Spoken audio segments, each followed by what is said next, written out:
Si Mayan po na tubong Rojas City ay sumikat online bilang si Bangus Girl. And ito, gano'ng katagal ka na ba dito ngayon? Siguro po mga 2 months pa lang po. Now, double points round nito. Napakahalaga ng round na to. Times 2 ang value ng bawat tamang sagot. Kaya here we go. Top 7 answers are on the board. Okay lang itong isuot ng tao, pero nakakatawa pag isinuot ng kabayo. Go. Mayan. Panty. Pag sinuot sa kabayo ang panty.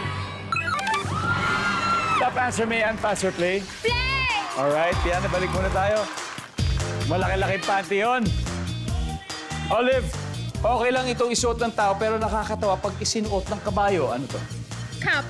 Sombrero. Nandyan ba ang sombrero? Wala.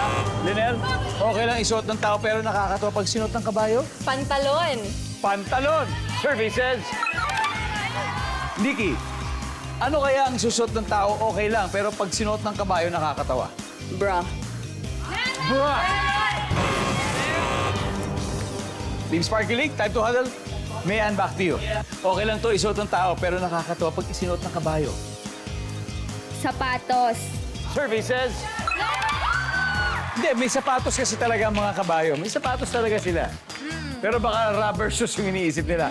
Olive, okay to isuot ng tao, pero nakakatawa pag sinuot na ng kabayo. Heels. Heels. Naku, baka pasok na sa sapatos yun. Wala. Sapatos na rin. Lee. Okay lang isuot ng tao, pero nakakatawa pag sinuot ng kabayo. Ano ito? Shades. Shades. Pwede yan. Yan. Hikaw.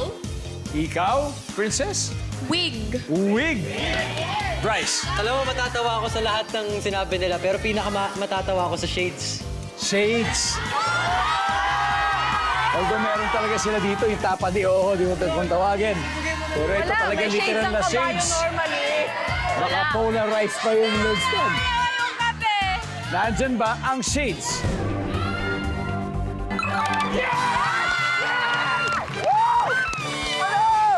Ano? Shade! Tignan natin yung mga na-miss out na sagot. Everybody, number 7, please. Blouse, number 6. Shorts, and finally, number 3.